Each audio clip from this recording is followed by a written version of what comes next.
आदरणीय अध्यक्ष जी, इस सत्र के प्रारंभ में ही मैं जब मीडिया के साथियों से बात कर रहा था तब मैंने सभी माननीय सांसदों को अपील करते हुए एक बात का उल्लेख किया था। मैंने कहा था कि ये सत्र भारत के विजयोत्सव का सत्र है।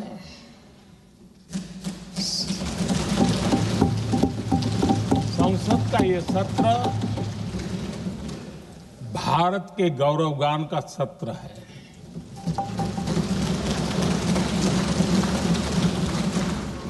आदरणीय अध्यक्ष जी, जब मैं विजयोत्सव की बात कर रहा हूं तब मैं कहना चाहूंगा कि ये विजयोत्सव आतंकी हेडक्वार्टर्स को मिट्टी में मिलाने का है।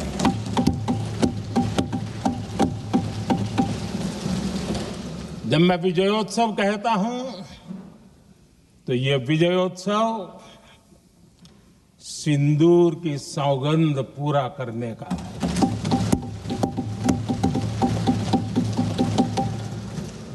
मैं जब ये विजयोत्सव कहता हूं तो ये भारत की सेना के शौर्य और सामर्थ्य का विजय गाथा कह रहा है। जब मैं विजयोत्सव कह रहा हूं तो 140 करोड़ भारतीयों की एकता, इच्छा शक्ति, उसके एक अप्रतिम जीत का विजयोत्सव की बात करता हूं। आदरणीय अध्यक्ष जी, मैं इसी विजय भाव से इस सदन में भारत का पक्ष रखने के लिए खड़ा हुआ।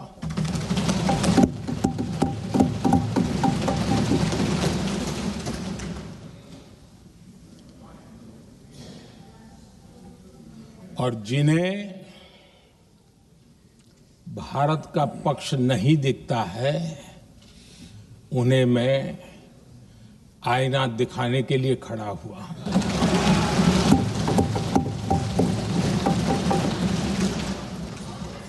आदरणीय अध्यक्ष जी, मैं 140 करोड़ देशवासियों की भावनाओं में अपना स्वर मिलाने के लिए उपस्थित हुआ हूं। ये 140 करोड़ देशवासियों की भावना के जो गूंज है, जिस सदन में सुनाई दी है, मैं उसे अपना एक स्वर मिलाने खड़ा हुआ। आदरणीय अध्यक्ष जी, ऑपरेशन सिंदूर के दरमियान जिस प्रकार से देश के लोगों ने मेरा साथ दिया, मुझे आशीर्वाद दिए, देश की जनता मुझ पर कर्ज है। मैं देशवासियों का आभार व्यक्त करता हूं। मैं देशवासियों का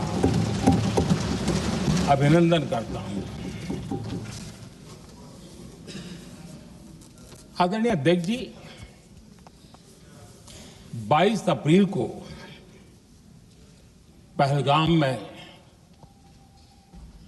जिस प्रकार की क्रूर घटना घटी, जिस प्रकार आतंकवादियों ने निर्दोष लोगों को उनका धर्म पूछ पूछ करके गोलियां मारी, ये क्रूरता की पराकाष्ठा थी। भारत को हिंसा की आग में झोंकने का ये सुविचारित प्रयास था। भारत में दंगे फैलाने की ये साजिश थी। मैं आज देशवासियों का धन्यवाद करता हूं कि देश ने एकता के साथ उस साजिश को नाकाम कर दिया।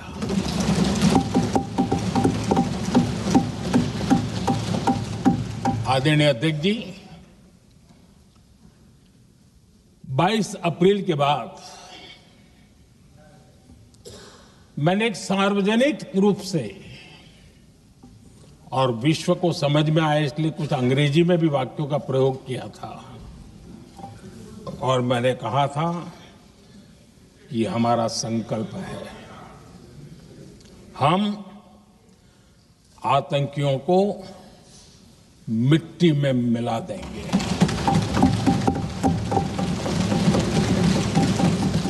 और मैंने सार्वजनिक रूप से कहा था, सजा उनके आकाओं को भी होगी और कल्पना से भी बड़ी सजा मिलेगी।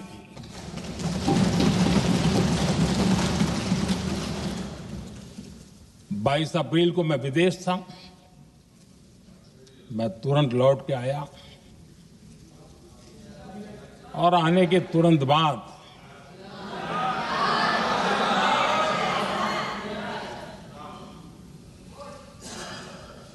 मैंने एक बैठक बुलाई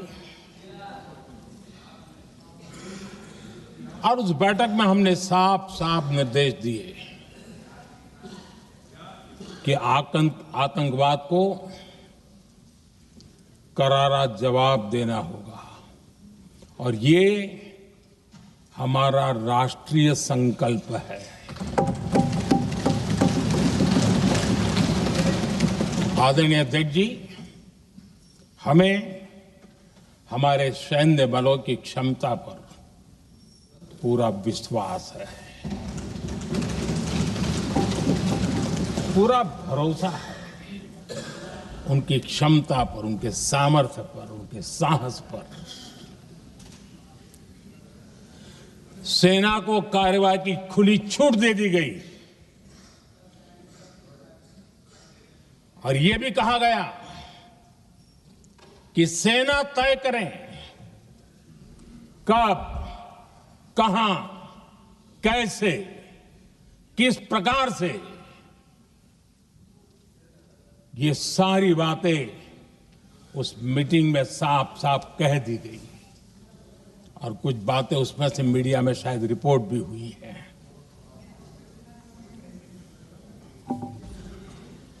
हमें गर्व है, आतंकियों को वो सजा दी और सजा ऐसी है कि आज भी आतंक के उन आकाओं की नींद उड़ी हुई है।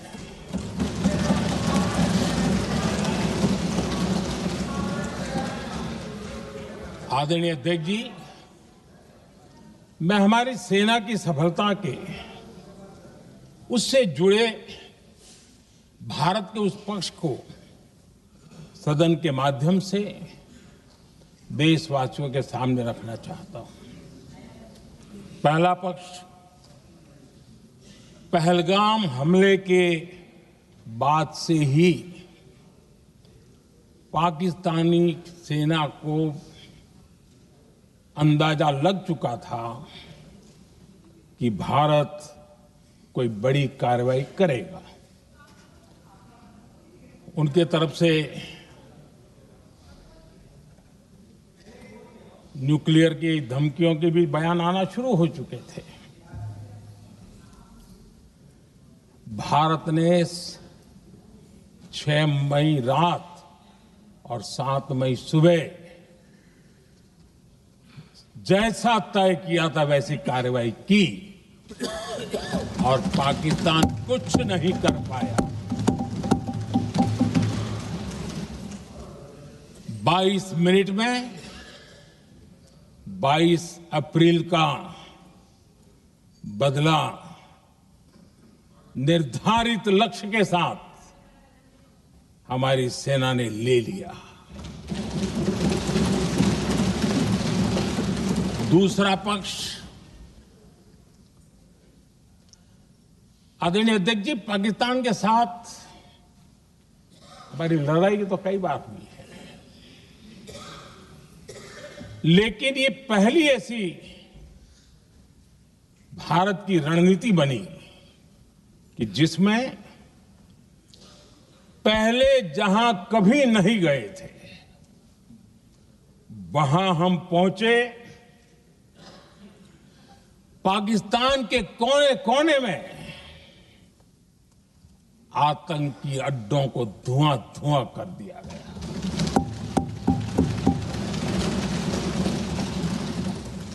आतंक के गढ़ कोई सोच नहीं सकता कि वहां तक कोई जा सकता है।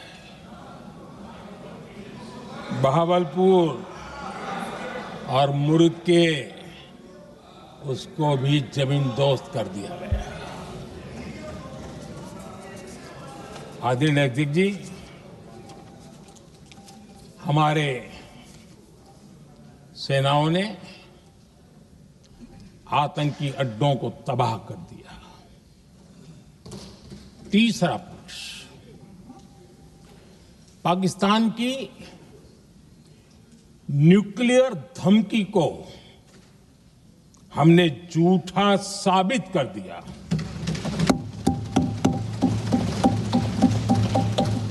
भारत ने सिद्ध कर दिया कि न्यूक्लियर ब्लैकमेलिंग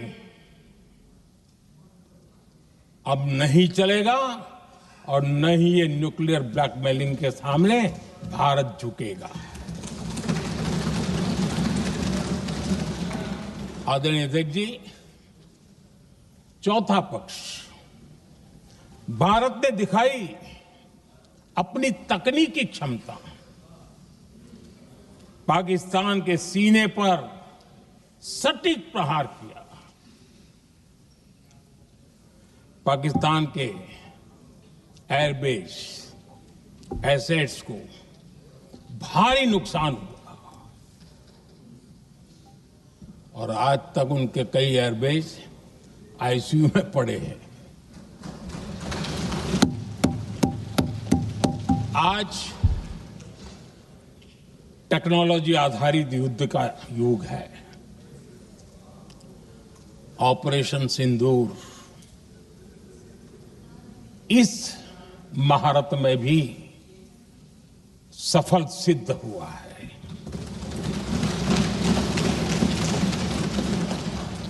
अगर पिछले 10 साल में जो हमने तैयारियां की हैं वो न की होती तो इस तकनीक के युग में हमारा कितना नुकसान हो सकता था, इसका हम अंदाज लगा सकते हैं। पांचवा पक्ष,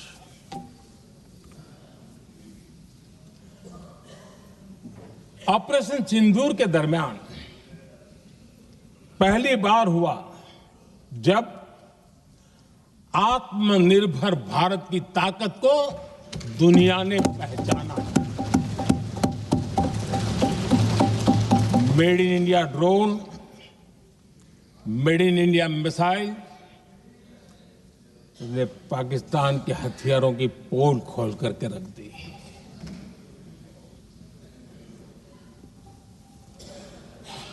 आदरणीय अध्यक्ष जी, और भी एक महत्वपूर्ण काम जो हुआ है, वैसे जब राजीव गांधी जी थे उस समय उनके जो एक डिफेंस का काम देखने वाले एमओएस थे,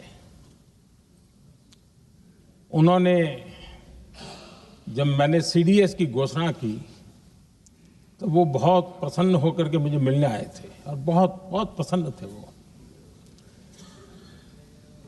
इस समय ऑपरेशन में नेवी, आर्मी, एयरफोर्स तीनों सेनाओं का जॉइंट एक्शन, इसके बीच की सिनर्जी, इसने पाकिस्तान के छक्के छुड़ा दिए।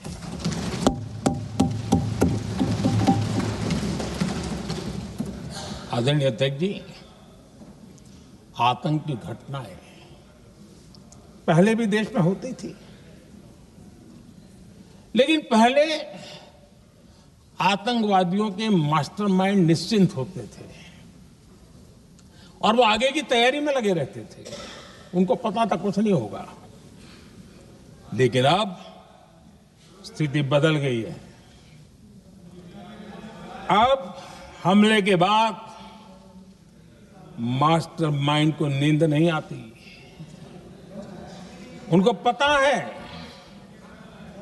कि भारत आएगा और मार के जाएगा।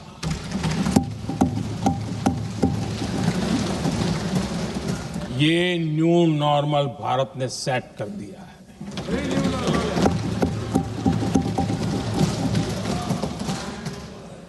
आदरणीय अध्यक्ष जी, दुनिया ने देख लिया कि हमारी कार्यवाही का दायरा कितना बड़ा, स्केल कितना बड़ा। सिंदूर से लेकर के सिंधु तक पाकिस्तान पर कार्रवाई की है। ऑपरेशन सिंदूर ने तय कर दिया कि भारत में आतंकी हमले की, उसके आकाओं को और पाकिस्तान को भारी कीमत चुकानी पड़ेगी। अब ऐसे ही नहीं जा सकते। आदरणीय अध्यक्ष जी, ऑपरेशन सिंदूर से स्पष्ट होता है कि भारत ने 3 सूत्र तय किए हैं।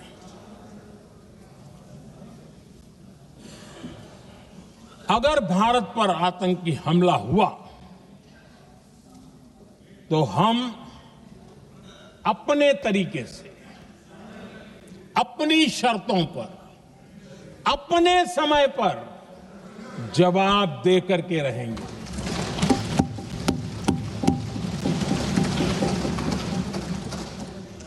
दूसरा, कोई भी न्यूक्लियर ब्लैकमेल अब नहीं चलेगा।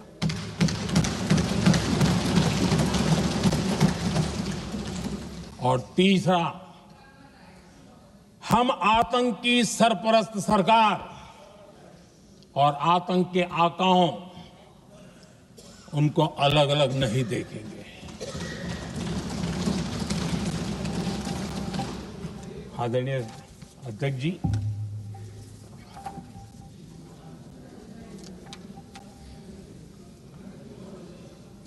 यहां पर विदेश नीति को लेकर के भी काफी बातें कही गई हैं।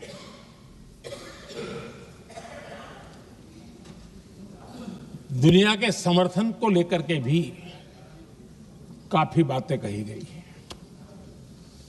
मैं आज सदन में कुछ बातें पूरी स्पष्टता से कह रहा हूं। दुनिया में किसी भी देश ने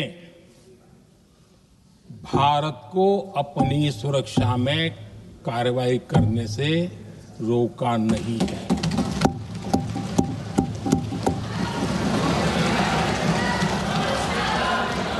संयुक्त राष्ट्र 193 कंट्रीज,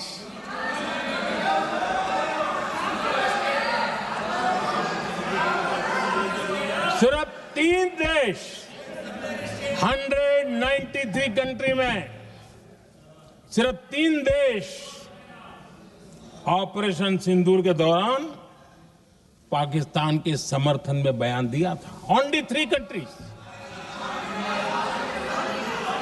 क्वाड हो, ब्रिक्स हो, फ्रांस, रूस, जर्मनी, कोई भी देश का नाम ले लीजिए, तमाम देश दुनिया भर से भारत को समर्थन मिला है।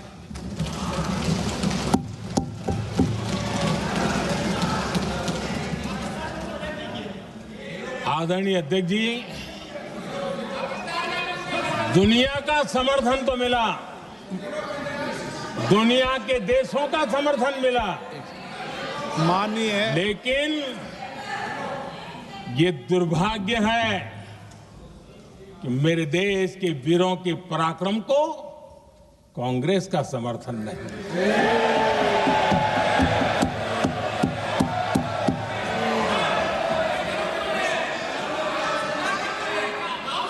22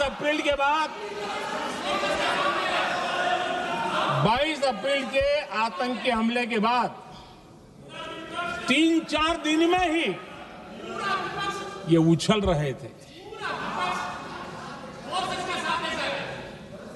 और कहना शुरू कर दिया,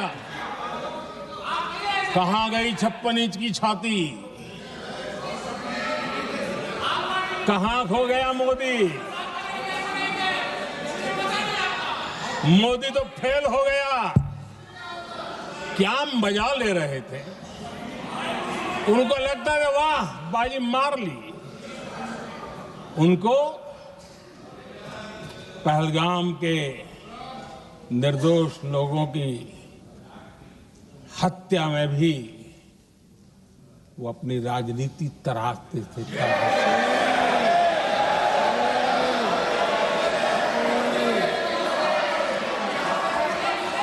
अपनी स्वार्थी राजनीति के लिए मुझ पर निशाना साध रहे थे, लेकिन उनकी ये बयानबाजी, इनका छिछोरापन देश के सुरक्षा बलों का मनोबल गिरा रहा था।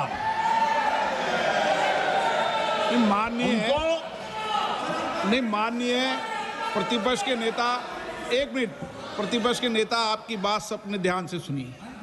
आप बेटे कांग्रेस कर रहे हैं और कुछ नेताओं को पीछे से, ये उचित नहीं है आपके लिए। न भारत के सामर्थ्य पर भरोसा है और न ही भारत की सेनाओं पर, इसलिए वो लगातार ऑपरेशन सिंदूर पर सवाल उठा रहे हैं। ऐसा करके आप लोग मीडिया में हेडलाइंस तो ले सकते हैं, लेकिन देशवासियों के दिलों में जगह नहीं बना सकते।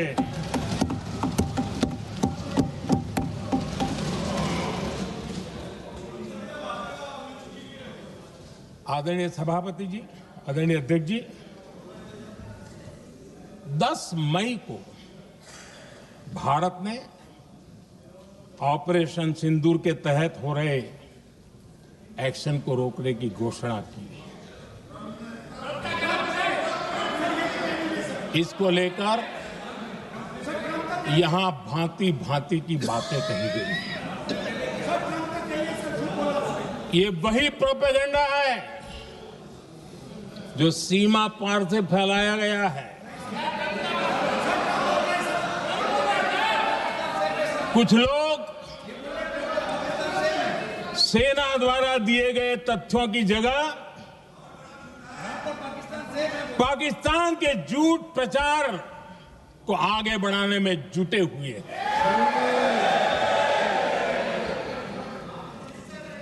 जबकि भारत का रुख हमेशा स्पष्ट रहा है। आदरणीय अध्यक्ष जी, कुछ चीजें मैं जरा स्मरण भी कराना चाहता हूं। जब सर्जिकल स्ट्राइक हुआ,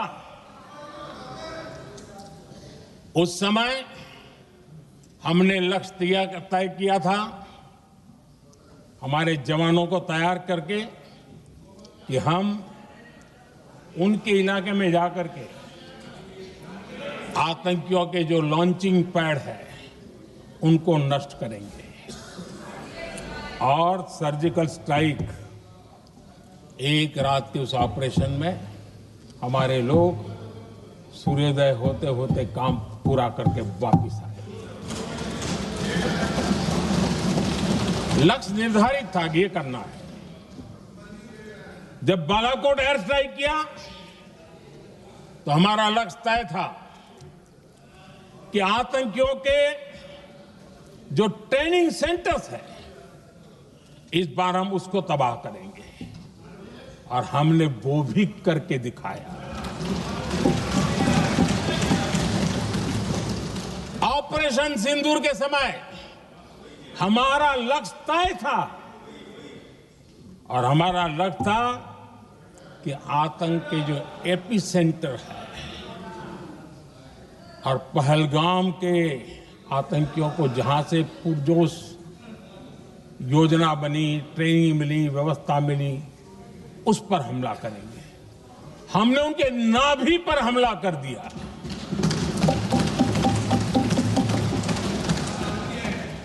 जहां पहलगाम के आतंकियों का रिक्रूटमेंट हुआ, ट्रेनिंग होती थी, फंडिंग होता था, उन्हें टेक्निकल सपोर्ट मिलता था, शस्त्र सरंजाम मिलता था, उस जगह को आइडेंटिफाई किया और हमने सटीक तरीके से ऑपरेशन सिंदूर के तहत आतंकियों की नाभि पे प्रहार कर दिया।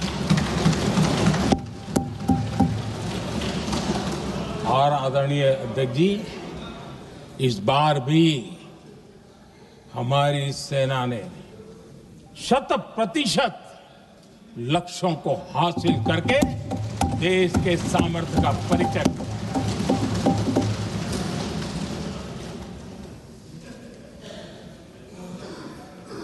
कुछ लोग जानबूझ करके कुछ चीजें भूलने में इंटरेस्टेड होते हैं। देश भूलता नहीं है, देश को याद है। 6 रात और 7 मई सुबह ऑपरेशन हुआ था और 7 मई को सुबह भारत ने प्रेस कॉन्फ्रेंस हमारी सेना ने की और इस प्रेस कॉन्फ्रेंस में भारत ने स्पष्ट कर दिया था और पहले दिन से क्लियर था कि हमारा लक्ष्य है आतंकियों के आका, आतंकियों की जो व्यवस्थाएं जहां से होती है वो और उनके अड्डे, उनको हम ध्वस्त करना चाहते थे और हमने प्रेस कॉन्फ्रेंस में कह दिया था, हमने हमारा काम कर दिया है, हमने जो तय किया था पूरा कर दिया है। और इसलिए 6-7 मई को ऑपरेशन हमारे यहां संतोषजनक होने के तुरंत बाद कल जो राजनाथ जी ने कहा था, मैं डंके की चोट पर दोबारा दोहराता हूं, भारत की सेना ने पाकिस्तान की सेना को चंद मिनटों में बता दिया कि हमारा ये लक्ष्य था, हमने ये लक्ष्य पूरा कर दिया है, ताकि उनको पता चले और हमें भी पता चले कि उनके दिल दिमाग में क्या चलता है।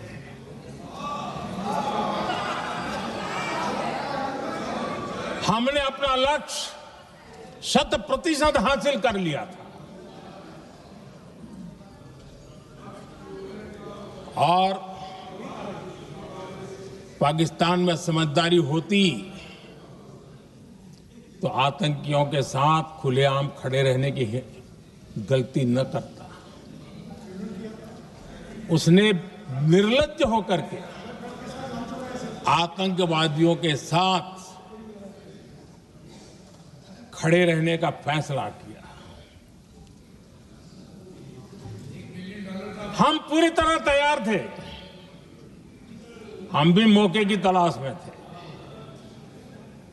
लेकिन हमने दुनिया को बताया था कि हमारा लक्ष्य आतंकवाद है, आतंकवादी आका है, आतंकवादी ठिकाने हैं, वो हमने पूरा कर दिया। लेकिन जब पाकिस्तान ने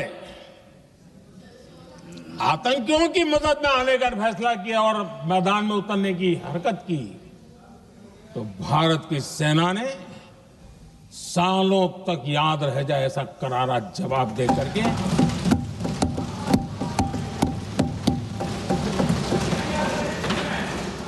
नौ मई की मध्य रात्रि और 10 मई की एक प्रकार से सुबह हमारी मिसाइलें उन्होंने पाकिस्तान के हर कोने में प्रचंड प्रहार किया, जिसकी पाकिस्तान ने कभी कल्पना नहीं की थी, और पाकिस्तान को घुटनों पर आने के लिए मजबूर कर दिया।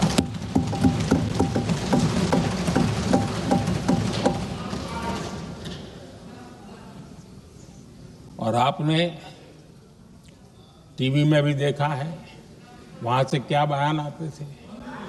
पाकिस्तान के लोग, अरे मैं तो स्विमिंग पूल में नहा रहा था, कोई कह रहा था मैं तो दफ्तर जाने की तैयारी कर रहा था। हम कुछ सोचे पहले तो भारत ने तो हमला कर दिया। ये पाकिस्तान के लोगों के बयान है और देश ने देखे हैं। स्विमिंग पूल में नहा रहा था।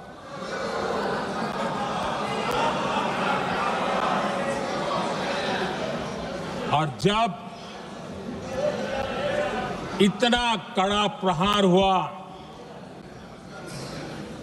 पाकिस्तान ने कभी सोचा तक नहीं था, तब जाकर के पाकिस्तान ने फोन करके डीजीएमओ के सामने फोन करके गुहार लगाई, बस करो, बहुत मारा, अब ज्यादा मार झेलने की ताकत नहीं है, प्लीज हमला रोक दो। ये पाकिस्तान के डीजीएमओ का फोन था। और भारत ने तो पहले दिन ही कह दिया था, 7 तारीख सुबह की प्रेस देख लीजिए, कि हमने हमारा लक्ष्य पूरा कर दिया है, अगर आप कुछ करोगे तो महंगा पड़ेगा। और आप धीरे ऐसे कैसे चलता है? प्लीज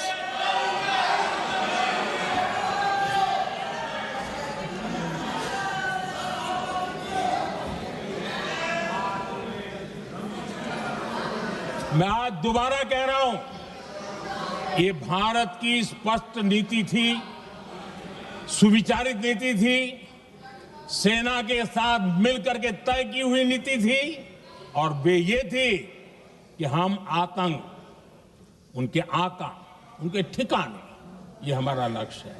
और हमने कहा, पहले दिन प्रेस कॉन्फ्रेंस में कहा है कि हमारा एक्शन नॉन एक्सीलेटरी है, ये हमने कह करके किया है। और इसके लिए साथियों हमने हमला रोका। अध्यक्ष जी, दुनिया के किसी भी नेता ने भारत के ऑपरेशन रोकने के लिए नहीं कहा।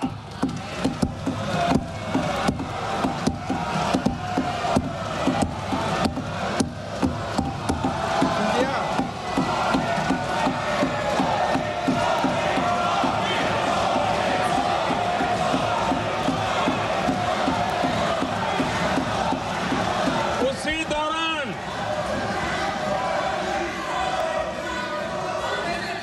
9 तारीख को रात को अमेरिका के उपराष्ट्रपति जी ने मुझसे बात करने का प्रयास किया। वो घंटे भर कोशिश कर रहे थे, लेकिन मेरी सेना के साथ मीटिंग चल रही थी, तो मैंने उनका फोन उठा नहीं पाया। बाद में मैंने उनको कॉल बैक किया। मैंने कहा कि आपका फोन था, 3-4 बार आपका फोन आ गया, क्या है? तो अमेरिका के उपराष्ट्रपति जी ने मुझे फोन पे बताया कि पाकिस्तान बहुत बड़ा हमला करने वाला है, ये उन्होंने मुझे बताया। मेरा जो जवाब था, जिनको समझ नहीं आता है उनको तो नहीं आएगा,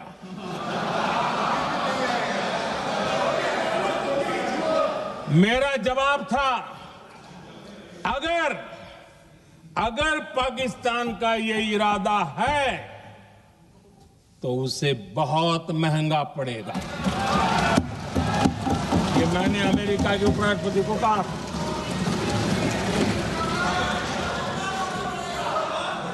अगर पाकिस्तान हमला करेगा तो हम बड़ा हमला कर करके जवाब देंगे। ये मेरा जवाब था। और आगे मेरा एक वाक्य था, मैंने कहा था हम गोली का जवाब गोले से देंगे। ये 9 तारीख रात की बात है और 9 रात में और 10 सुबह हमने पाकिस्तान को सैन्य शक्ति को तहस नहस कर दिया था। और यही हमारा जवाब था, यही हमारा जज्बा था। और आज पाकिस्तान भी भली भांति जान गया है कि भारत का हर जवाब पहले से ज्यादा तगड़ा होता है।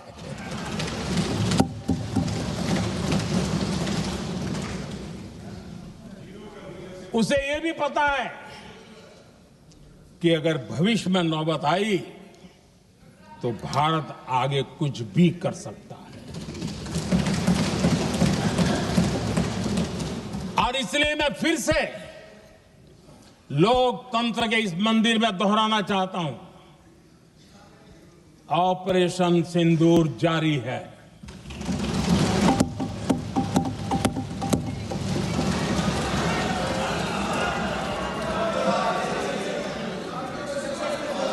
पाकिस्तान ने दुस्साहस की अगर कल्पना की तो उसे करारा जवाब दिया जाएगा।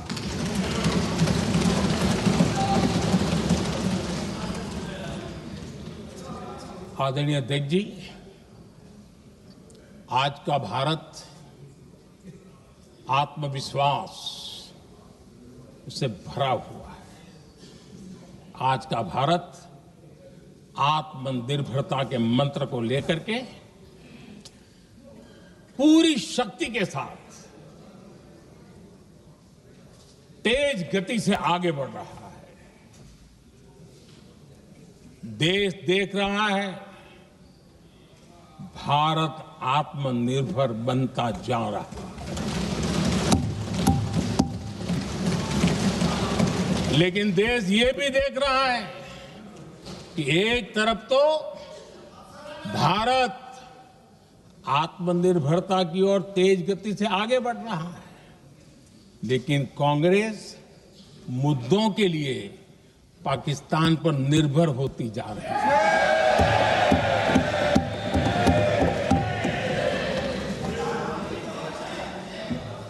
मैं आज पूरा दिन देख रहा था, जो 16 घंटे से जो चर्चा चल रही है, दुर्भाग्य से।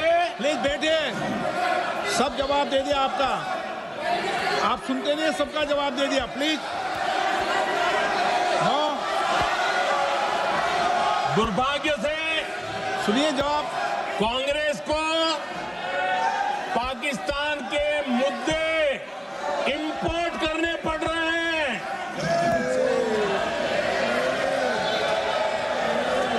आदरणीय अध्यक्ष जी, आज के वॉरफेयर में इंफॉर्मेशन और नैरेटिव्स की प्लीज बैठिए। बहुत बड़ी भूमिका है। नैरेटिव घड़ करके, एआई का भी भरपूर उपयोग करके सेनाओं के मनोबल को कमजोर करने के खेल भी खेले जाते हैं। जनता के अंदर अविश्वास पैदा करने के भी भरपूर प्रयास होते हैं। दुर्भाग्य से कांग्रेस और उसके सहयोगी पाकिस्तान के ऐसे ही प्रपंच के प्रवक्ता बन चुके हैं।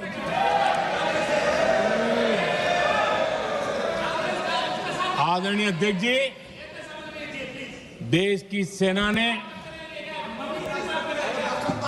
आदरणीय अध्यक्ष जी, ये तरीका है देश आपका? की सेना ने हेलो। बैठिए बैठिए। देश की भाई, सेना ने सुनते रहे। सर्जिकल स्ट्राइक की। बैठिए।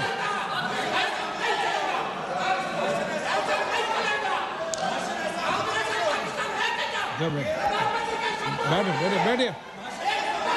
आदरणीय अध्यक्ष जी, देश की सेना ने सफलतापूर्वक सर्जिकल स्ट्राइक की तो तुरंत कांग्रेस वालों ने सेना से सबूत मांगे थे,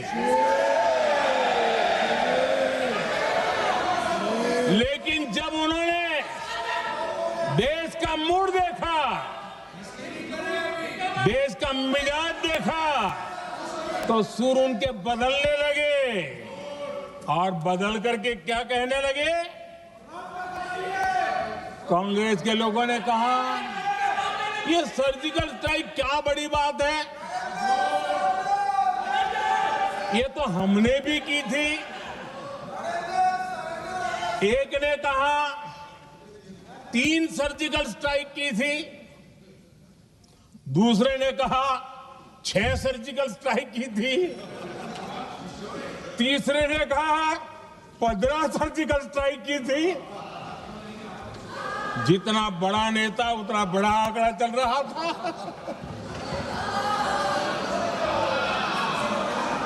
आदरणीय अध्यक्ष जी, इसके बाद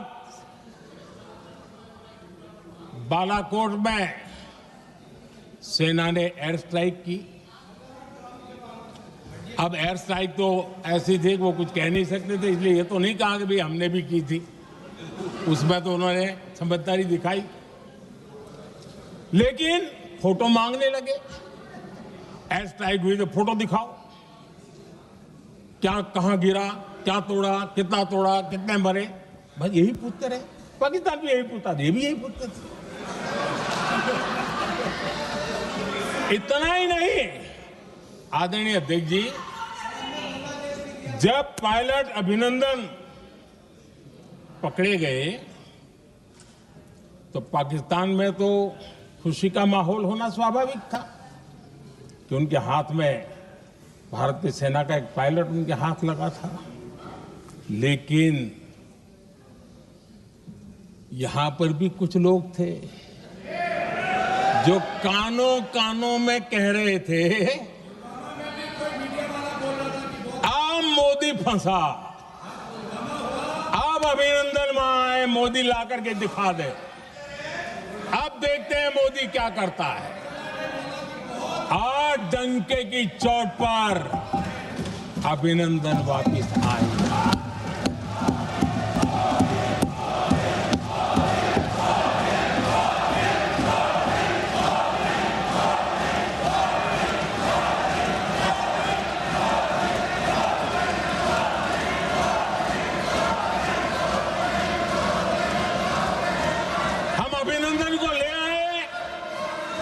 तो इनकी बोलती बंद हो गई।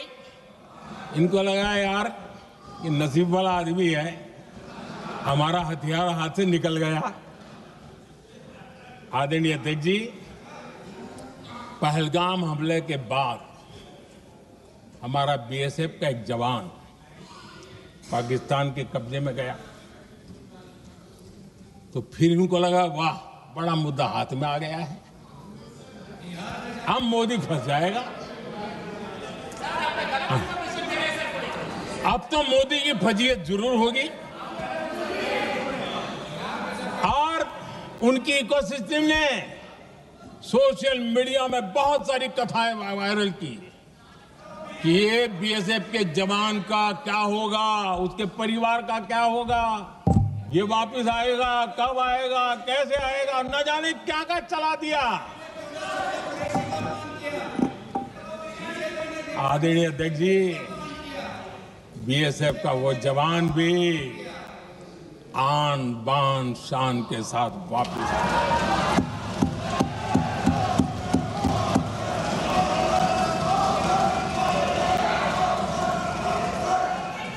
आतंकवादी रो रहे हैं,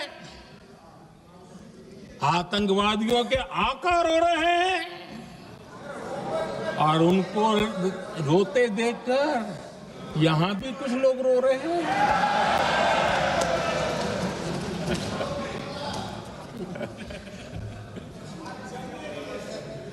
अब देखिए, सर्जिकल स्ट्राइक चल रही थी, उसके बाद उन्होंने एक खेल खेलने की कोशिश की, बात जमी नहीं।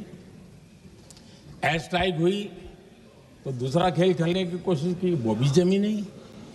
जब ये ऑपरेशन सिंदूर हुआ तो उन्होंने नया पैंतरा शुरू किया। और क्या शुरू किया? रोक क्यों दिया? पहले तो मानने को तैयार नहीं थे कि मुक्त करते, अब कहते रोक क्यों दिया?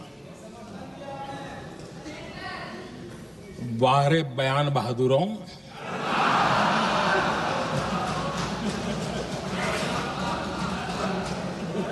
आपको विरोध का कोई न कोई बहाना चाहिए। और इसलिए सिर्फ मैं नहीं, पूरा देश आप पर हंस रहा है।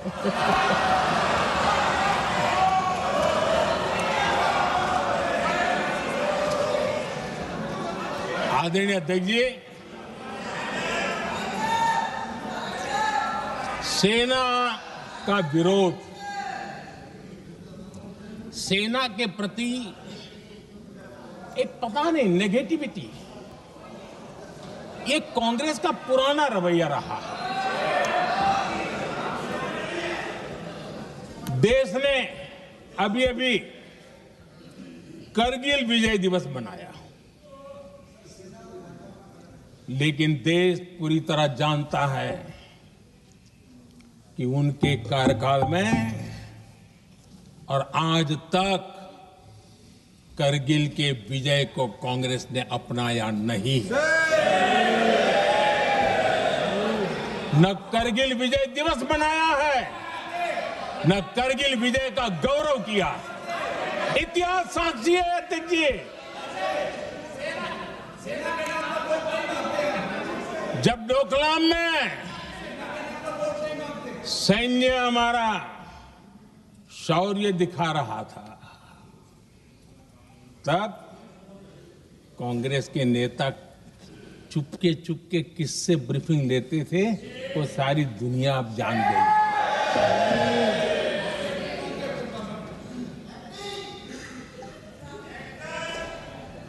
आप निकाल दीजिए पाकिस्तान के सारे बयान और यहां हमारा विरोध करने वाले लोगों के बयान, फुल स्टॉप कॉमा के साथ एक है।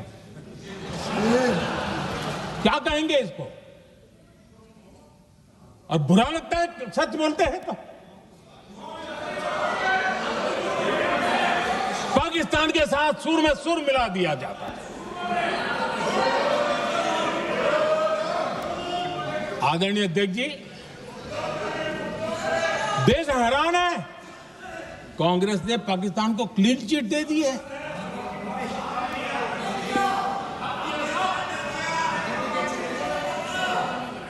उनकी ये हिम्मत, और इनकी आदत जाती नहीं है, ये हिम्मत कि पहलगाम के आतंकी पाकिस्तानी थे, इसका सबूत दो।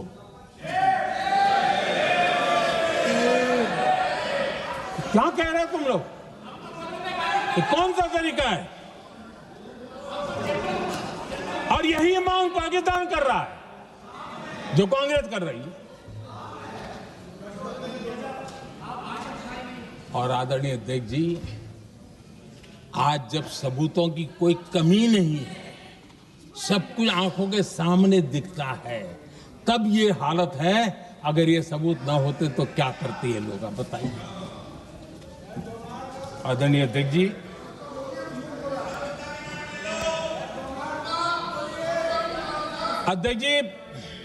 ऑपरेशन सिंदूर के एक पार्ट की तरफ तो चर्चा भी बहुत होती है, ध्यान भी जाता है, लेकिन देश के लिए कुछ गौरव की क्षणें होती हैं, ताकत की परिचय होता है, उसकी तरफ भी ध्यान जाना बहुत आकर्षित है। हमारे एयर डिफेंस सिस्टम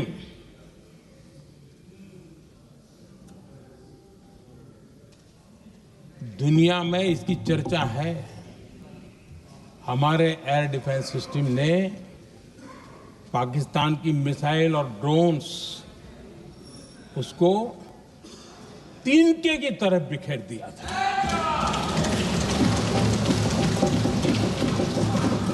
आदरणीय अध्यक्ष जी, मैं एक आंकड़ा आज बताना चाहता हूं, पूरा देश गर्व से भर जाएगा। कुछ लोगों का क्या होगा मैं नहीं जानता, पूरा देश गर्व से भर जाएगा। 9 मई को पाकिस्तान ने करीब 1000 मिसाइलों और आर्म्ड ड्रोन्स के भारत पर बहुत बड़ा हमला करने की कोशिश की। 1000 ये मिसाइलें भारत के किसी भी हिस्से पर गिरती तो वहां भयंकर तबाही मचती, लेकिन 1000 मिसाइल्स और ड्रोन्स को भारत ने आसमान में ही चूर चूर कर दिया।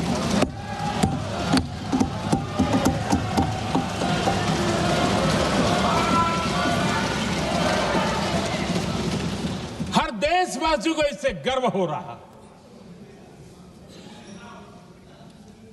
लेकिन जैसे कांग्रेस के लोग इंतजार कर रहे थे, कुछ तो गड़बड़ होगी यार, मोदी मरेगा, कहीं तो फंसेगा।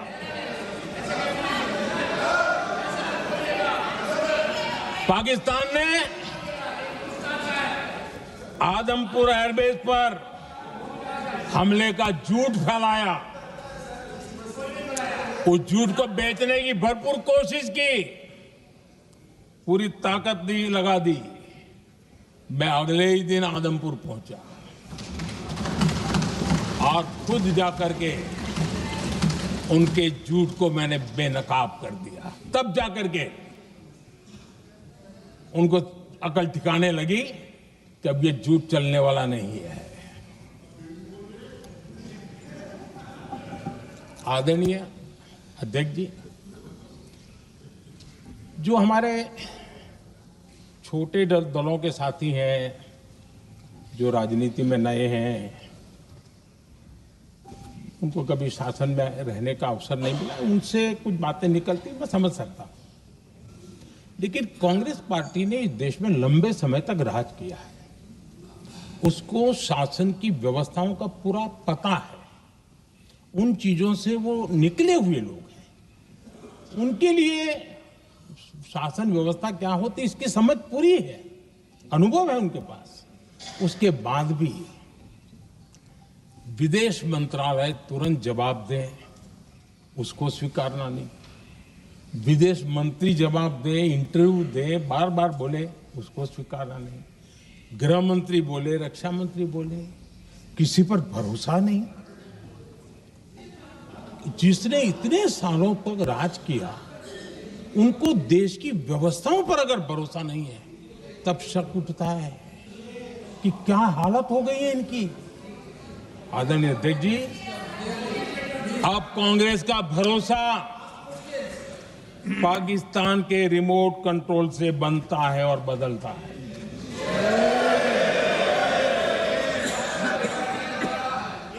आदरणीय अध्यक्ष जी, एक बिल्कुल कांग्रेस के नए सदस्य, यानी उनको तो क्षमा करनी चाहिए, नए सदस्य को क्या कहेंगे, लेकिन कांग्रेस के आका जो उनको लिख करके देते हैं और उनसे बुलवाते हैं, खुद में हिम्मत नहीं है, उनसे बुलवाते हैं कि ऑपरेशन सिंदूर ये तो तमाशा था, ये आतंकवादियों ने जिन 26 लोगों को मौत के घाट उतारा था ना, उस भयंकर क्रूर घटना पर ये तेजाब छिड़कने वाला पाप है। तमाशा कहते हो? आपकी असहमति हो सकती है, और ये कांग्रेस के नेता बुलवाते हैं।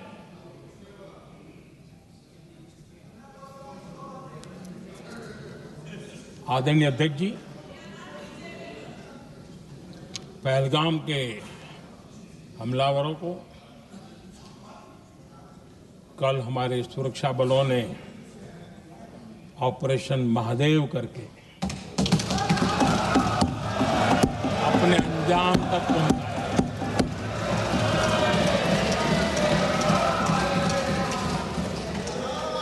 लेकिन मैं हैरान हूं कि यहां ठहाके लगा के पूछा गया कि आखिर ये कल ही क्यों हुआ।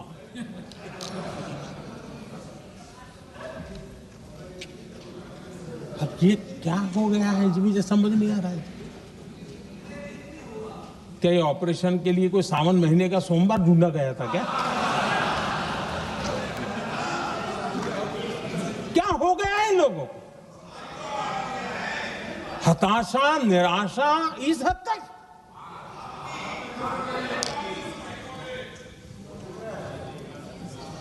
और देखिए मजा, पिछले कई सप्ताह से हाँ ऑपरेशन सिंदूर वगैरह तो ठीक है, पहलगाम के आतंकियों का क्या हुआ, पहलगाम के आतंकियों का अब हुआ तो कल क्यों हुआ?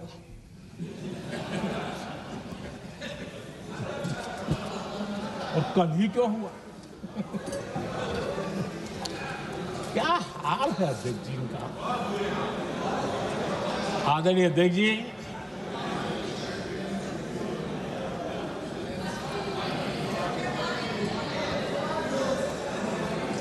आदरणीय अध्यक्ष जी, शास्त्रों में कहा गया है, हमारे शास्त्रों में कहा गया है, शस्त्रेण रक्षिते राष्ट्रे, शस्त्रेण रक्षिते राष्ट्रे शास्त्र चर्चा प्रवर्तते। अर्थात जब राष्ट्र शस्त्र से सुरक्षित होते हैं तभी वहां शास्त्र की, ज्ञान की चर्चाएं जन्म ले पाती है। जब सीमा पर सेनाएं मजबूत होती है तभी लोकतंत्र प्रखर होता है। आदरणीय अध्यक्ष जी, ऑपरेशन सिंदूर बीते दशक में भारत की सेना के सशक्तिकरण का एक साक्षात प्रमाण है। ऐसे ही नहीं हुआ है। कांग्रेस के शासन के दौरान सेनाओं को आत्मनिर्भर बनाने के संबंध में सोचा तक नहीं जाता था। आज भी आत्मनिर्भर शब्द की मजाक उड़ाई जाती है। वैसे वो महात्मा गांधी से आया हुआ है, लेकिन आज भी मजाक उड़ाई जाती है। हर रक्षा सौदे में कांग्रेस अपने मौके खोजती रहती थी।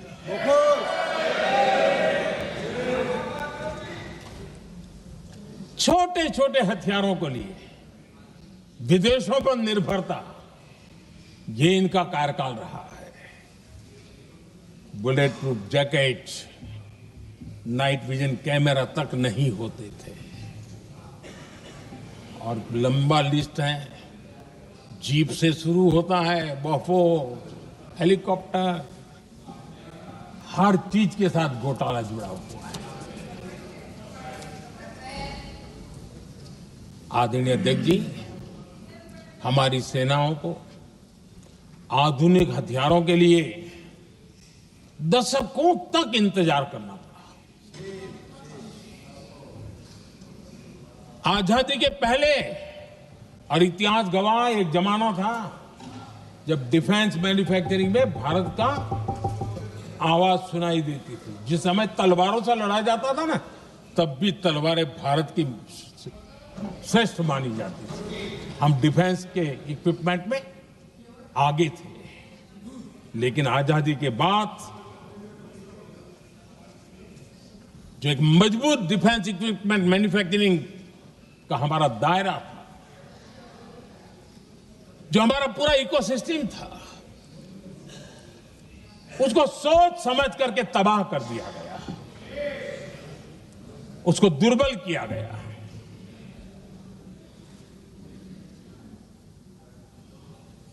रिसर्च और मैन्युफैक्चरिंग के लिए रास्ते बंद कर दिए गए। अगर इसी नीति पर हम चलते तो भारत इस 21वीं सदी में ऑपरेशन सिंदूर के संबंध में सोच भी नहीं सकता। यह हालत करके रखा हुआ था उन्होंने। भारत को सोचना पड़ता कि अगर कोई एक्शन लेना है तो शस्त्र कहां से मिलेंगे, साधन कहां से मिलेगा, बारूद कहां से मिलेगा, समय पर मिलेगा या नहीं मिलेगा, बीच बचाव में रुक तो नहीं जाएगा, ये टेंशन पालना पड़ता है।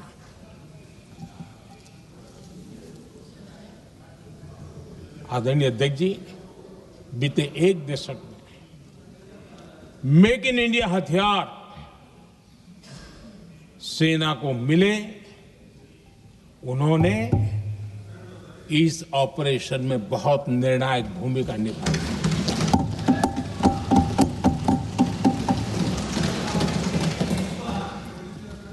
आदरणीय अध्यक्ष जी, एक दशक पहले भारत के लोगों ने संकल्प लिया, हमारा देश सशक्त, आत्मनिर्भर और आधुनिक राष्ट्र बने। रक्षा, सुरक्षा, हर क्षेत्र में बदलाव के लिए एक के बाद एक ठोस कदम उठाए गए, सीरीज ऑफ रिफॉर्म्स किए गए और देश में सेना में जो रिफॉर्म्स हुए हैं, जो आजादी के बाद पहली बार हुए। चीफ ऑफ डिफेंस स्टाफ की नियुक्ति, ये विचार कोई नया नहीं था, दुनिया में प्रयोग भी चलते हैं, भारत में निर्णय नहीं होते थे।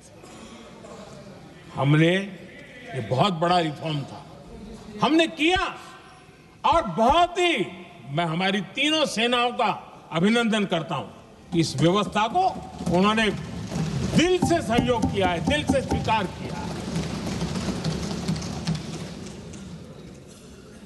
सबसे बड़ी ताकत ज्वाइंटनेस और इंटीग्रेशन की। इस समय नेवी हो, एयरफोर्स हो, आर्मी हो, ये इंटीग्रेशन और ज्वाइंटनेस ने हमारी ताकत को अनेक गुना बढ़ा दिया और उसका परिणाम भी हमें नजर में आया है, ये हमने करके देखा है। सरकार की जो डिफेंस प्रोडक्शन की कंपनियां थी, उसमें हमने रिफॉर्म किए। शुरुआत में वहां पर आग लगाना, आंदोलन करवाना, हड़तालें करवाने के खेल चल रहे थे, अभी भी बंद नहीं हुए हैं, लेकिन देश हित को सर्वोपरि मान करके उन डिफेंस इंडस्ट्री के हमारे जो लोग थे सरकारी व्यवस्था में, उन्होंने इसको मन से लिया, रिफॉर्म को स्वीकार किया और वो भी आज बहुत प्रोडक्टिव बन गए। इतना ही नहीं, हमने प्राइवेट सेक्टर के लिए भी डिफेंस के दरवाजे खोल दिए हैं और आज भारत का प्राइवेट सेक्टर आगे आ रहा है। आज स्टार्टअप्स डिफेंस के क्षेत्र में हमारे 27-30 साल के नौजवान, टियर 2, टियर 3 सिटी के नौजवान, कई कुछ जगह तो बेटियां स्टार्टअप का नेतृत्व कर रही है। डिफेंस के सेक्टर में सैकड़ों की तादाद में आज स्टार्टअप काम कर रहे हैं। ड्रोन्स, एक प्रकार से मैं कह सकता हूं, ड्रोन्स की जितनी भी एक्टिविटी हमारे देश में हो रही है, शायद एवरेज 30-35 की उम्र होगी जो लोग कर रहे हैं, सारे लोग, और सैकड़ों की तादाद में कर रहे हैं। और उसका ताकत, क्योंकि इनका भी योगदान था इसमें, जिन्होंने इस प्रकार के प्रोडक्शन किए हैं, और वो हमें ऑपरेशन सिंदूर में बहुत काम आए। मैं उन सबके प्रयासों को बहुत साधुवाद करता हूं और मैं उनको विश्वास दिलाता हूं, आगे बढ़िए, अब देश रुकने वाला नहीं है। आदरणीय अध्यक्ष जी, डिफेंस सेक्टर में मेक इन इंडिया ये नारा नहीं था। हमने इसके लिए बजट पॉलिसी में जो परिवर्तन करना था, जो नए इनिशिएटिव ले रहे थे, वो नए इनिशिएटिव लिए। और सबसे बड़ी बात, क्लियर कट विजन के साथ हमने देश में make in India defence sector के अंदर तेज गति से हम आगे बढ़ रहे हैं। आदरणीय अध्यक्ष जी, एक दशक में डिफेंस का बजट लगभग पहले से 3 गुना हुआ है। डिफेंस प्रोडक्शन में करीब करीब 250% वृद्धि हुई है, 250% वृद्धि हुई है। 11 वर्षों में डिफेंस एक्सपोर्ट 30 गुना से भी ज्यादा बढ़ा है, 30 गुना से ज्यादा। डिफेंस एक्सपोर्ट आज दुनिया के करीब 100 देशों तक हम पहुंचे। और आदरणीय अध्यक्ष जी, कुछ चीजें ऐसी होती हैं जो इतिहास में बहुत बड़ा प्रभाव छोड़ती हैं। ऑपरेशन सिंदूर ने डिफेंस का जो मार्केट है उसमें भारत का झंडा गाड़ दिया है। भारत के हथियारों की डिमांड आज बढ़ती चली जा रही है, मांग बढ़ रही है। ये भारत में उद्योगों को भी बल देगी, एमएसएमई को बल देगी, हमारे नौजवानों को रोजगार देगी और हमारे नौजवान अपनी बनाई चीजों से दुनिया में अपनी ताकत का प्रदर्शन कर पाएंगे। ये आज दिख रहा है, मैं देख रहा हूं।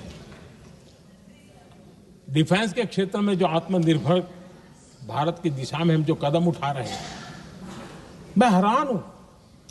कुछ लोगों को आज भी तकलीफ हो रही है, जैसे उनका खजाना लूट गया। ये कौन सी मानसिकता है? देश को ऐसे लोगों को पहचानना होगा। आदरणीय अध्यक्ष जी, मैं स्पष्ट करना चाहता हूं, डिफेंस में भारत का आत्मनिर्भर होना ये आज की शस्त्रों की स्पर्धा में के काल में विश्व शांति के लिए भी जरूरी है।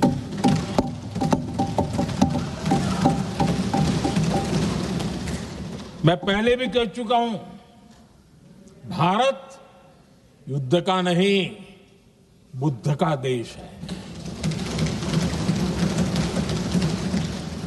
हम समृद्धि, शांति चाहते हैं, लेकिन हम ये कभी न भूले कि समृद्धि का और शांति का रास्ता शक्ति से ही गुजरता है।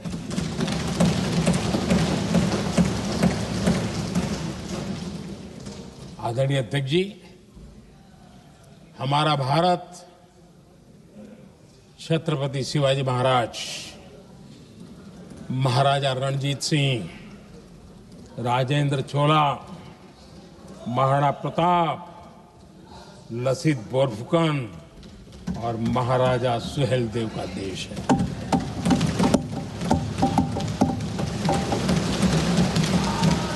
आदरणीय अध्यक्ष जी, हम विकास और शांति के लिए सामरिक सामर्थ्य पर भी फोकस करते हैं। आदरणीय अध्यक्ष जी, कांग्रेस के पास नेशनल सिक्योरिटी का विजन न पहले था और आज तो सवाल ही नहीं उठता है।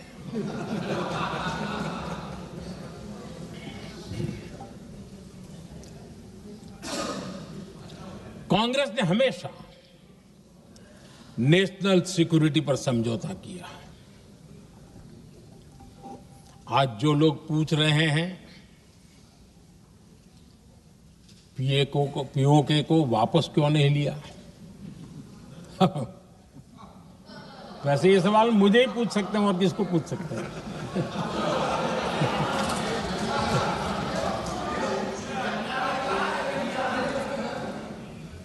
लेकिन इसके पहले जवाब देना होगा पूछने वालों को। किसकी सरकार ने पीओके पर पाकिस्तान को कब्जा करने का अवसर दिया था। जवाब साफ है, जवाब साफ है।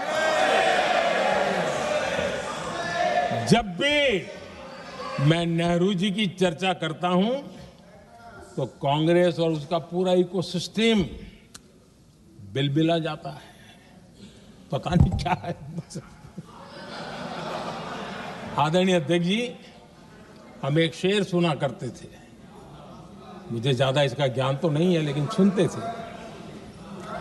लम्हों ने खता की और सदियों ने सजा पाई।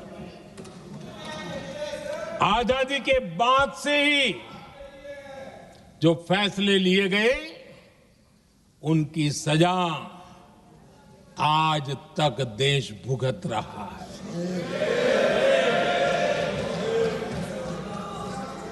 यहां बार बार एक बात का जिक्र हुआ और मैं फिर से करना चाहूंगा। अक्साई चीन की उस पूरे क्षेत्र को बंजर जमीन करार दिया गया, ये कह करके तो बंजर है। देश की 38,000 वर्ग किलोमीटर जमीन हमें खोनी पड़ी।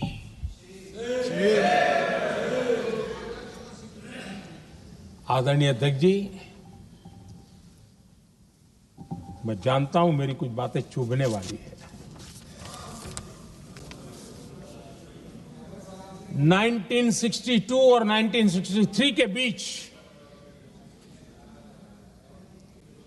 कांग्रेस के नेता जम्मू कश्मीर के पूंछ,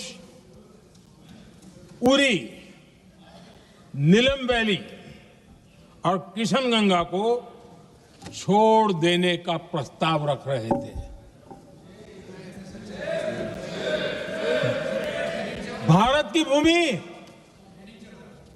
आदरणीय अध्यक्ष जी, और वो भी लाइन ऑफ पीस के नाम पर किया जा रहा था। 1966 रण ऑफ कच्छ पर इन्हीं लोगों ने मध्यस्थता स्वीकार की। ये था उनका राष्ट्रीय सुरक्षा का विजन।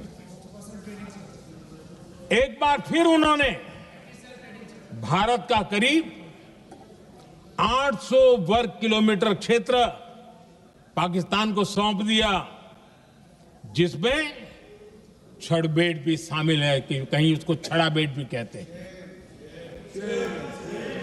1965 की जंग में हाजीपीर पास को हमारी सेना ने वापस जीत लिया था, लेकिन कांग्रेस ने उसे फिर लौटा दिया। 1971 पाकिस्तान के 93,000 फौजी हमारे पास बंदी थे। पाकिस्तान का हजारों वर्ग किलोमीटर एरिया हमारी सेना ने कब्जा किया था। हम बहुत कुछ कर सकते थे, विजय की स्थिति में थे। उस दौरान अगर थोड़ी सा विजन होता, थोड़ी सी समझ होती, तो पीओके वापस लेने का निर्णय हो सकता। वो मौका था, वो मौका भी छोड़ दिया गया। अरे इतना ही नहीं, इतना सारा जब सामने टेबल पर था, अरे कम से कम करतारपुर साहब को तो ले सकते थे, वो ही नहीं कर पाया। 1974 श्रीलंका को कच्चथीवू द्वीप को गिफ्ट कर दिया गया। आज तक हमारे मछुआरे भाई बहनों को इससे परेशानी होती है, उनकी जान पर आफत आती है। क्या गुनाह था तमिलनाडु के मेरे फिशरमैन भाई बहनों का कि आपने उनका हक छीन लिया और दूसरों को गिफ्ट कर दिया? कांग्रेस का दशकों से इरादा लेकर चल रही थी कि सियाचिन से सेना हटा दी जाए। आदरणीय अध्यक्ष जी, 2014 में देश ने इनको मौका नहीं दिया, वरना आज सियाचिन भी हमारे पास नहीं होता।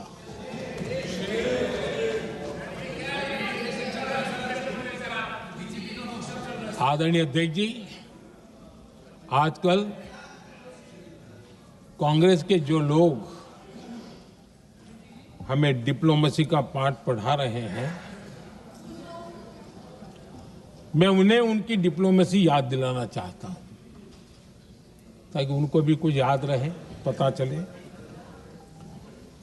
26/11 जैसे भयंकर हमले के बाद बहुत बड़ा आतंकी हमला था। कांग्रेस का पाकिस्तान से प्रेम नहीं रुका। इतनी बड़ी घटना 26/11 की हुई थी। विदेशी दबाव में हमले के कुछ हफ्तों के भीतर ही कांग्रेस सरकार ने पाकिस्तान से बातचीत शुरू कर दी। आदरणीय अध्यक्ष जी, कांग्रेस सरकार ने 26/11 की इतनी बड़ी घटना के बाद भी एक भी डिप्लोमेट को भारत से बाहर निकालने की हिम्मत नहीं की। छोड़ो, इधर एक वीजा तक कैंसिल नहीं किया, एक वीजा तक कैंसिल नहीं कर पाए थे। देश पर पाकिस्तानी स्पॉन्सर्ड बड़े बड़े हमले होते गए, लेकिन यूपीए सरकार ने पाकिस्तान को मोस्ट फेवर्ड नेशन का दर्जा देकर रखा था।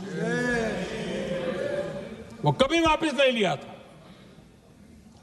एक तरफ देश मुंबई के हमले का ये न्याय मांग रहा था, दूसरी तरफ कांग्रेस पाकिस्तान के साथ व्यापार करने में लगी थी।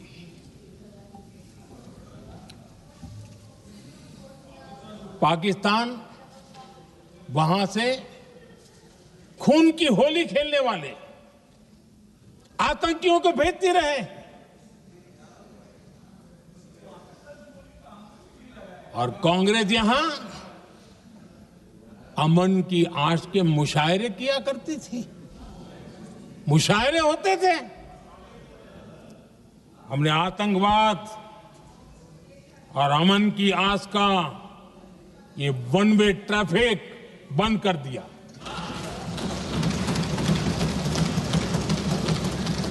हमने पाकिस्तान का एमएफएन का दर्जा रद्द किया, वीजा बंद किया। हमने अटारी वाघा बॉर्डर को बंद कर दिया। आदरणीय अध्यक्ष जी,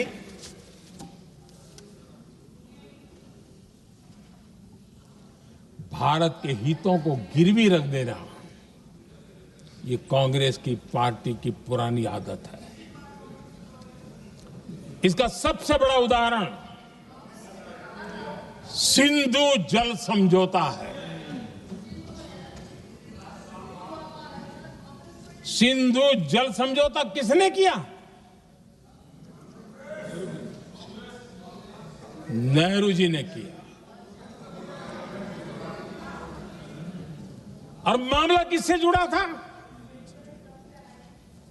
भारत से निकलने वाली नदियां, हमारे यहां से निकली हुई नदियां, उसका वो पानी था। और वो नदियां हजारों साल से भारत की सांस्कृतिक विरासत रही है, भारत की चैतन्य शक्ति रही है। भारत को सुजलाम सुफलाम बनाने में उन नदियों का बहुत बड़ा योगदान रहा है। सिंधु नदी जो सदियों से भारत की पहचान हुआ करती थी, उसी से भारत जाना जाता था। लेकिन नेहरू जी और कांग्रेस ने सिंधु और झेलम जैसी नदियों पर विवाद के लिए पंचायत किसको दी? वर्ल्ड बैंक को दी। वर्ल्ड बैंक फैसला करे क्या करना है। नदी हमारी, पानी हमारा।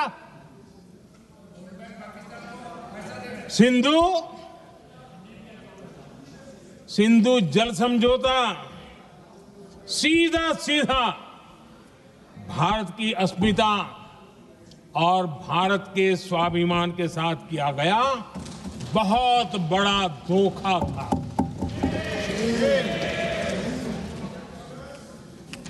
आदरणीय अध्यक्ष जी, आज के देश के युवा ये बात सुनते होंगे तो उनको भी आश्चर्य होगा कि ऐसे लोग थे हमारे देश का काम करते थे। नेहरू जी ने इस ट्रीटी करी और क्या किया? ये जो पानी था, जो नदियां थी, जो भारत से निकल रही थी, उन्होंने 80% पानी पाकिस्तान को देने के लिए वो राजी हो गए। और इतना बड़ा हिंदुस्तान, उसको सिर्फ 20% पानी। कोई मुझे समझाए भाई ये कौन सी बुद्धिमानी थी, कौन सा देश हित था, कौन सी डिप्लोमेसी थी, क्या हालत करके बना के रखा था आप लोगों ने। इतनी बड़ी आबादी वाला हमारा देश, हमारे यहां से निकलती हुई ये नदियां, और सिर्फ 20% पानी, और 80% पानी उन्होंने उसको दिया जो देश खुलेआम भारत को अपना दुश्मन करार कर देता रहा है, दुश्मन कहता रहा। और ये पानी पर किसका हक था? हमारे देश के किसानों का, हमारे देश के नागरिकों का। हमारा पंजाब, हमारा जम्मू कश्मीर देश के एक बहुत बड़े हिस्से को इन्होंने पानी के संकट में धकेल दिया, इस एक कारण से। और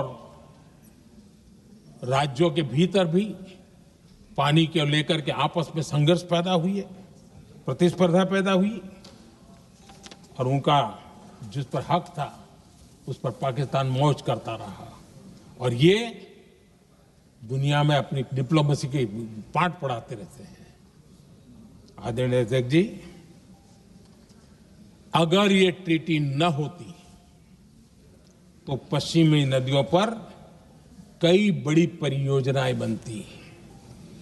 पंजाब, हरियाणा, राजस्थान और दिल्ली, वहां के किसानों को भरपूर पानी मिलता, पीने के पानी की कोई समस्या नहीं रहती।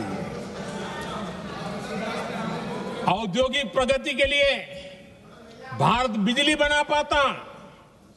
इतना ही नहीं, नेहरू जी ने इसके उपरांत करोड़ों रुपए भी दिए ताकि पाकिस्तान नहर बना सके।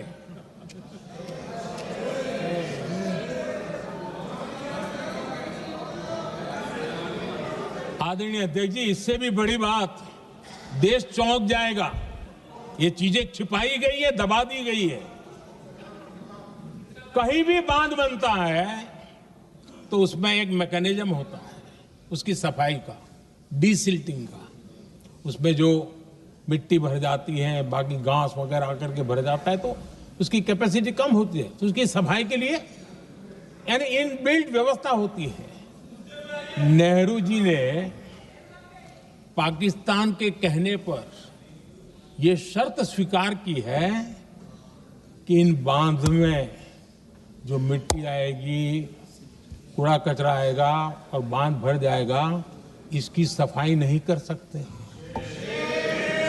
डिसिल्टिंग नहीं कर सकते हैं।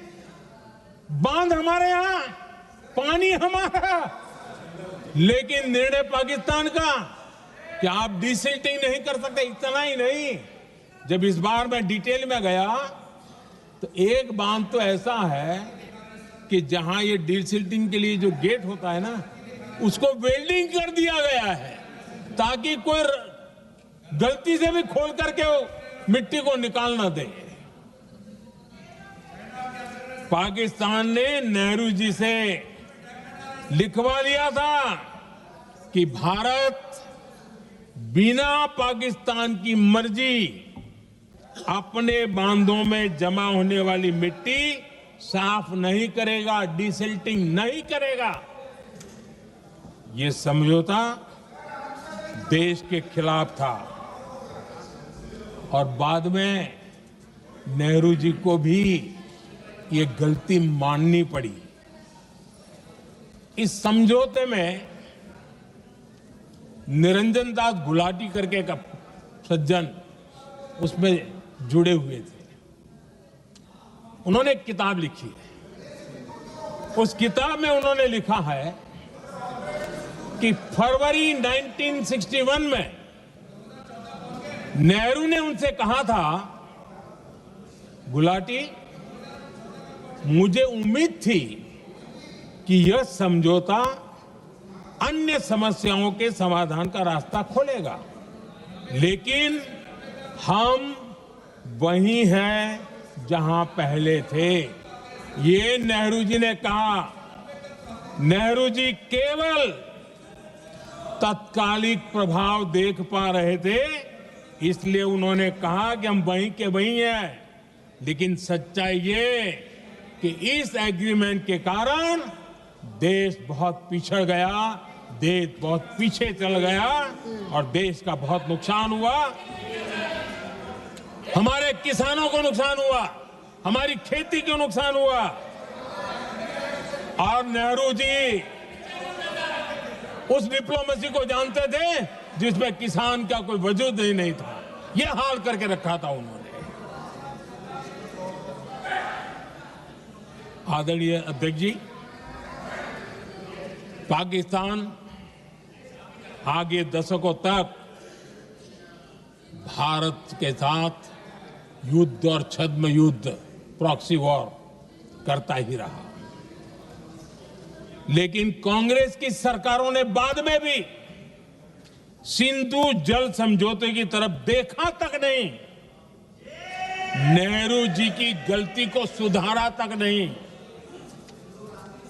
आदरणीय अध्यक्ष जी, लेकिन अब भारत ने पुरानी गलती को सुधारा है, ठोस निर्णय लिया है। भारत ने नेहरू जी द्वारा किए गई बहुत बड़ी ब्लंडर, सिंधु जल समझौते को देश हित में, किसानों के हित में एबेंस में रख दिया है। देश का अहित करने वाला ये समझौता अब इस रूप में आगे नहीं चल सकता। भारत ने तय कर दिया है, खून और पानी साथ साथ नहीं बह सकते।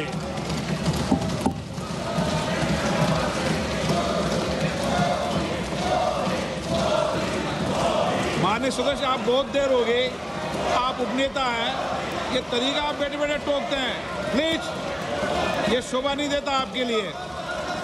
बैठिए बैठिए बैठिए आदरणीय बैठिए, शोभा नहीं देता आपका। अध्यक्ष जी, आप उपनेता हैं, अपनी मर्यादा बना के रखें। चलिए बैठिए। वहां बैठे साथी आतंकवाद पर लंबी लंबी बातें करते हैं।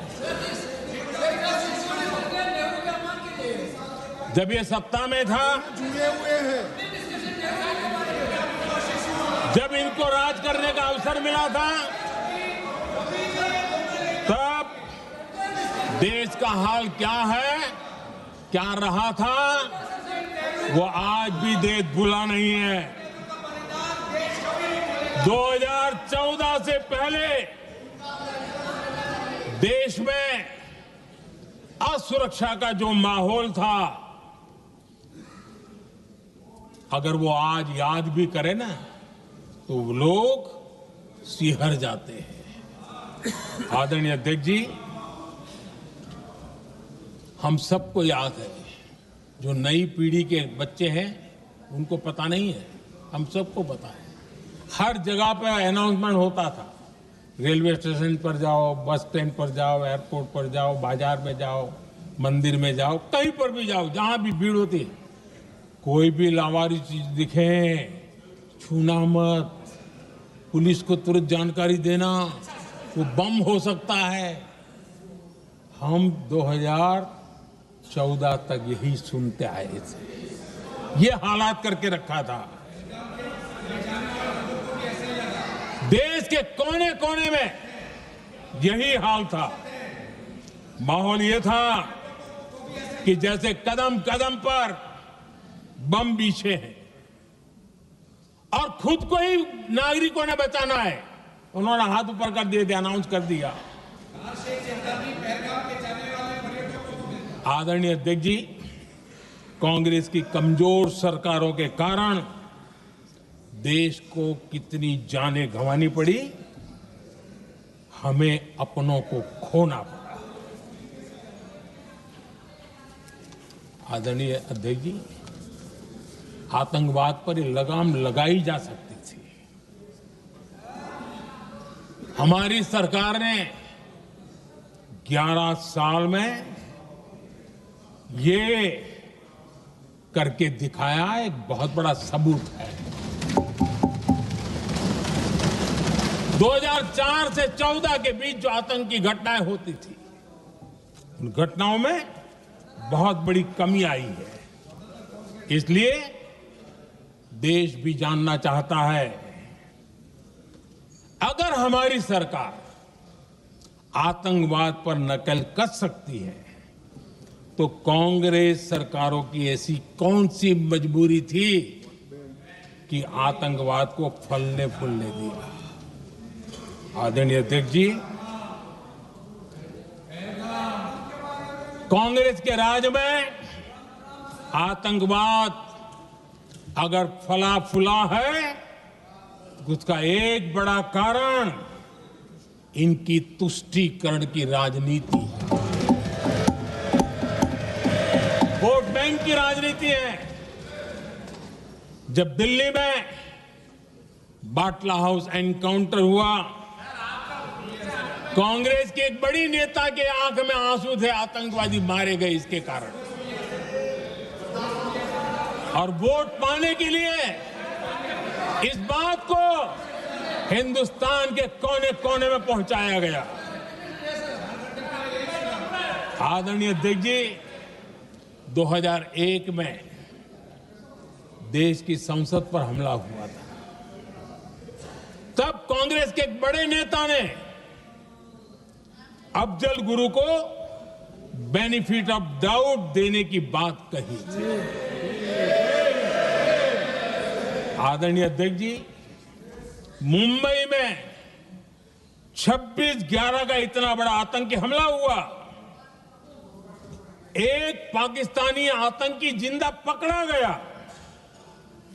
पाकिस्तान की मीडिया ने, दुनिया ने यह स्वीकार किया कि ये पाकिस्तानी है, लेकिन यहां कांग्रेस पार्टी इतना बड़ा पाकिस्तान का पाप, इतना बड़ा पाकिस्तानी आतंकी हमला, और ये क्या खेल खेल रहे थे? वोट बैंक की राजनीति के लिए क्या कर रहे थे? कांग्रेस पार्टी इसको भगवा आतंक सिद्ध करने में जुटी हुई थी।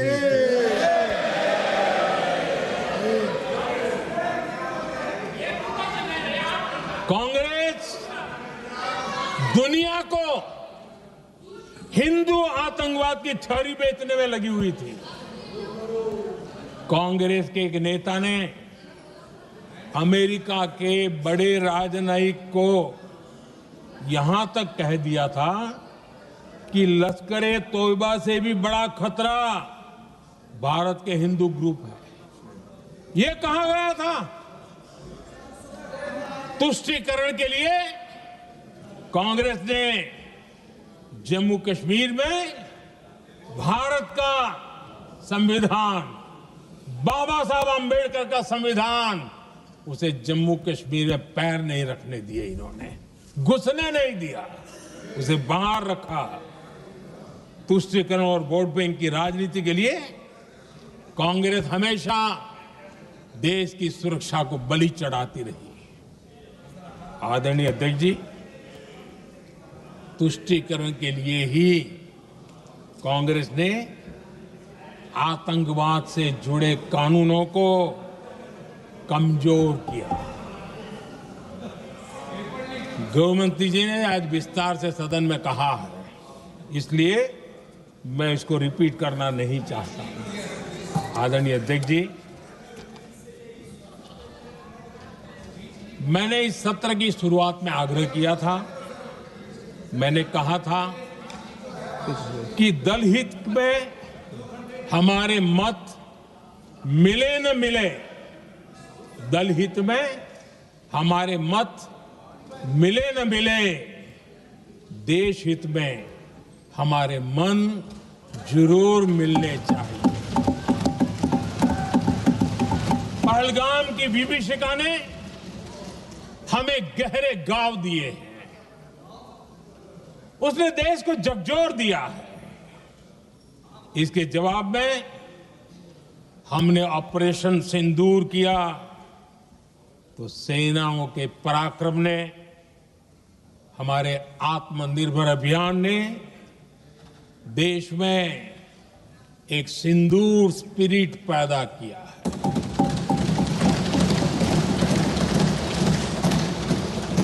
ये सिंदूर स्पिरिट हमने तब भी देखी जब दुनिया भर में हमारे प्रतिनिधि मंडल भारत की बात बताने गए। मैं उन सभी साथियों को बहुत बहुत बधाई देता हूं। आपने बहुत ही प्रभावी ढंग से भारत की बात डंके की चोट पर दुनिया के सामने रखी। लेकिन मुझे दुख इस बात का है, हैरानी भी है, जो खुद को कांग्रेस के बड़े नेता समझते हैं, उनके पेट में दर्द हो रहा है कि भारत का पक्ष दुनिया के सामने क्यों रखा गया। शायद कुछ नेताओं को सदन में बोलने पर भी पाबंदी लगा दी गई।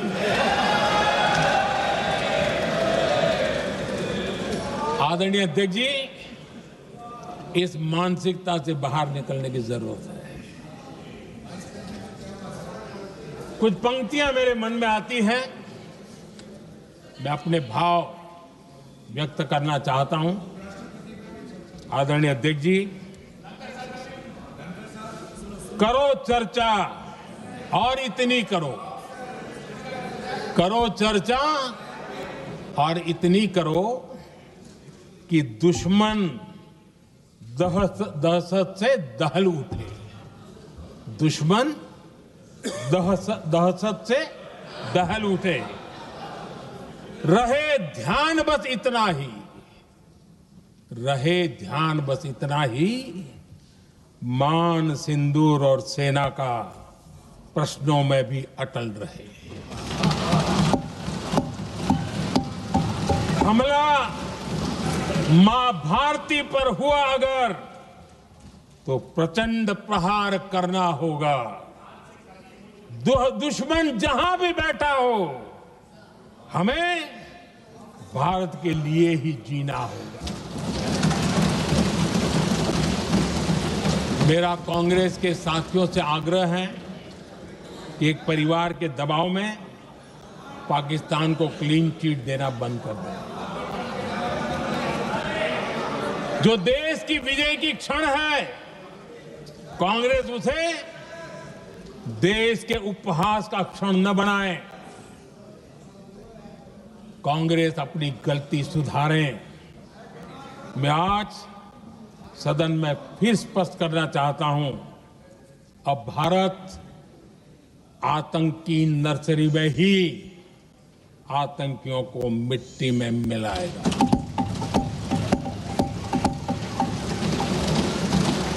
हम पाकिस्तान को भारत के भविष्य खेलने नहीं देंगे और इसलिए ऑपरेशन सिंदूर खत्म नहीं हुआ है। ऑपरेशन सिंदूर जारी है और ये पाकिस्तान के लिए भी नोटिस है। वो जब तक भारत के खिलाफ आतंक का रास्ता रोकेगा नहीं, तब तक भारत एक्शन लेता रहेगा। भारत का भविष्य सुरक्षित और समृद्ध होगा, यही हमारा संकल्प है। इसी भाव के साथ मैं फिर से सभी सदस्यों को सार्थक चर्चा के लिए धन्यवाद देता हूं और आदरणीय अध्यक्ष जी, मैंने भारत का पक्ष रखा है, भारत के लोगों की भावनाओं को व्यक्त किया है। मैं सदन का फिर से आभार व्यक्त करता हूं। बहुत बहुत धन्यवाद।